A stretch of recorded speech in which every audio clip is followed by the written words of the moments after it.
That's how I feel about it. Hopefully, if you haven't seen this before, you know, you'll be able to enjoy it as well. Without the sinner, on the same level. Is there for a redeemer?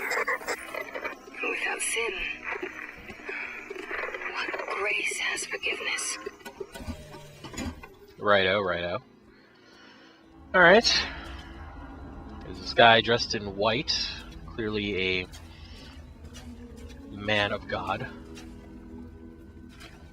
Yes.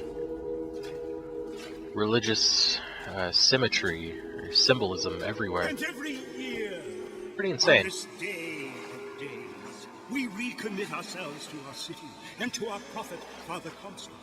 We recommit through sacrifice and the giving of thanks, and by submerging ourselves in the sweet waters of baptism.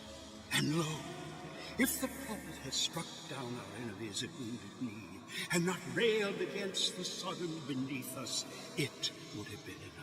If the prophet had just railed against the Sodom beneath us, but not accepted the 3 golden gifts of the founders, it would have been enough. If the prophet had just accepted the 3 golden gifts of the founders and not prayed for our deliverance, it would have been enough. Really, really into his thing, had only prayed for our deliverance or his and role. not led us to this new Eden, it would have been enough. If the prophet had just led us to the new Eden. Now, I actually haven't sat through this whole thing. I don't know if it goes on forever. If the prophet had just purged the vipers of the Orient, but not suffered the sacrifice of his beloved. Vipers of the Orient. So, me, essentially, because I am an Asian man. It would have been enough. Okay, so it does eventually stop. Huh. That's good to know. Someone new, someone from the Sodom below, newly come to Columbia to be watered before our prophet. There's something just kind of creepy and city. eerie about these guys, don't you think? It's very much like a cult as opposed to a religious order. Although sometimes those do go hand in hand. Hey, I baptize you in the name of our prophet, in the name of our founders, and the name of our Lord.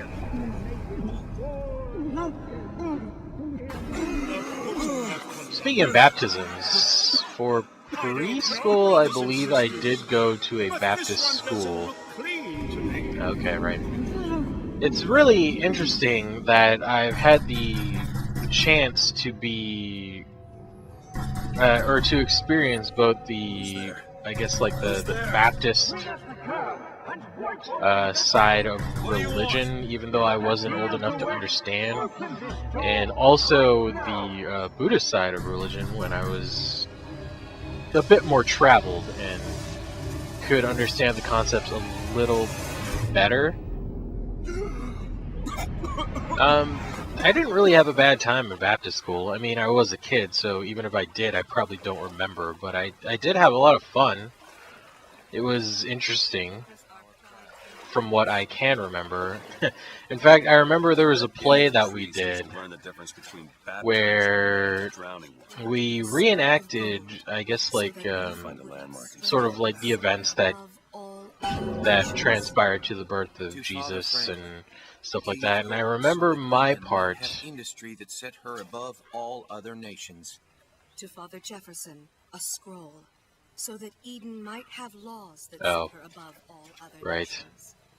And so each year we recommit ourselves. Oh, that's great. These guys are cool. Anyway, back to my story. What was I talking about? Oh yeah, my part in the play, I guess, as it were, was that I was the first of the 3 wise men, and I believe the only line I had in the play was, "It's a new star," or something like that. And I remember being very perplexed on stage, and as soon as I said that, I did one of those things where I kind of put my finger to my mouth, and I had this really weird look, and it got a rise out of the audience. Like they thought it was funny that I was really confused It was the only line I had to say. It was the only line I had to memorize.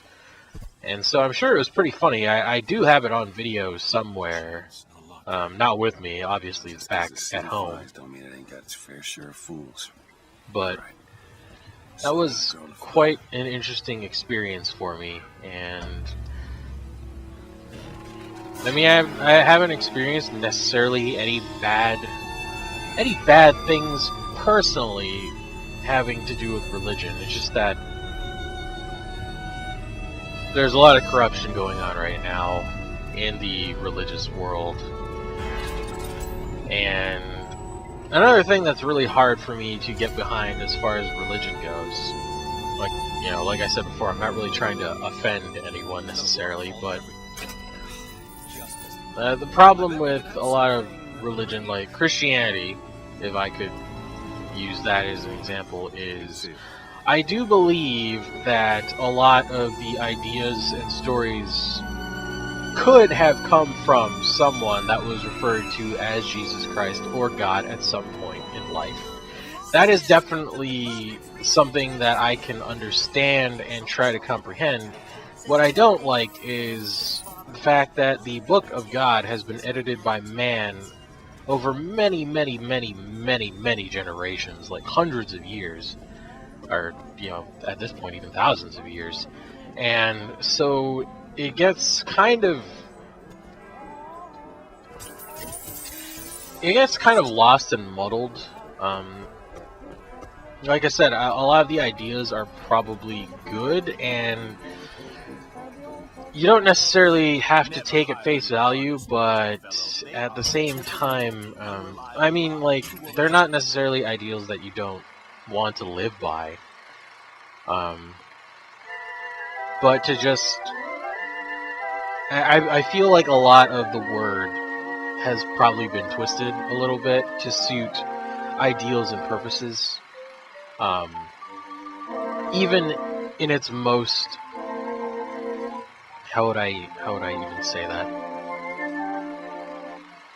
Even in its most docile format, the word, the great book and the word has probably been edited like so much just to suit you know, certain times and what have you, and so that's another thing that's really that makes it really hard for me to get behind stuff like, you know, organized religion, because it's just, how do you know?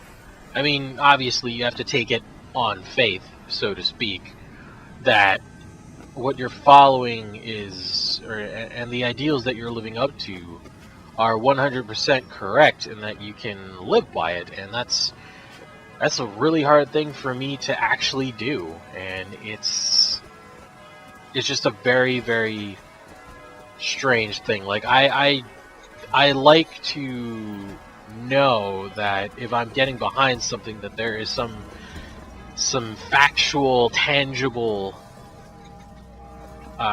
you know, thing riding behind it, so that I know that I'm doing something for the right reason, you know, for what I feel is correct. And with a lot of religion, I just have to take it as it is, and I think that's what, ironically, that's kind of what religion is about. It's just an idea, and being able to follow that idea without necessarily knowing that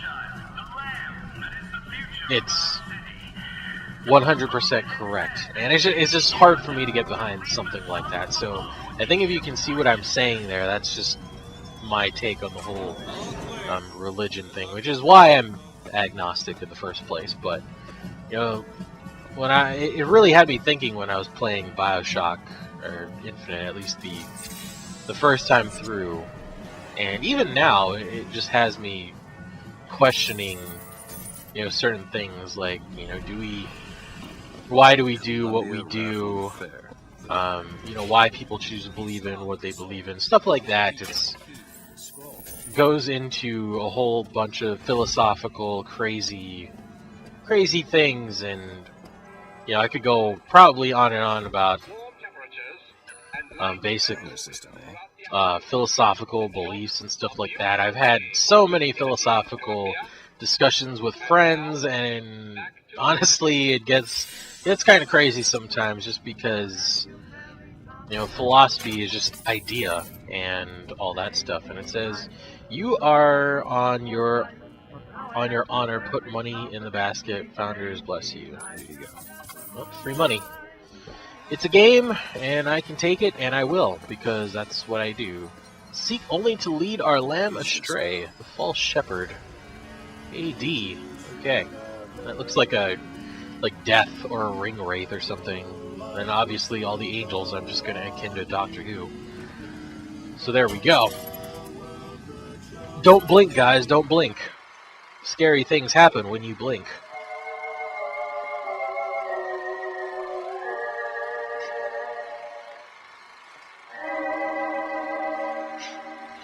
Another thing that I really liked about BioShock Infinite, if we're getting off the whole religious train, is the propaganda. The propaganda is fantastic, and the old-timiness of this game is something also that I really, really enjoy. Very much so. Finn, yay! Woo! It's great. Let's see. Where does it want me to go? It wants me to go that way, so I'm not going that way at first. I'm going to, like I said, I'm going to explore stuff and things, because that's what I do. Boutonniere? We're raising money for the Girls' Patriotic League. Oh. Maybe next time. You'd look dashing with one in your lapel. Come back if you change your mind. Trust me, lady, I'd buy one if it gave me the option, but it's not giving me the option, so. There's a woman right there. Quite lovely. How are you, madam? Madame? Reading your book of sorts. You can't get anything from the cash register, so boo-hoo. Nothing in the trash can.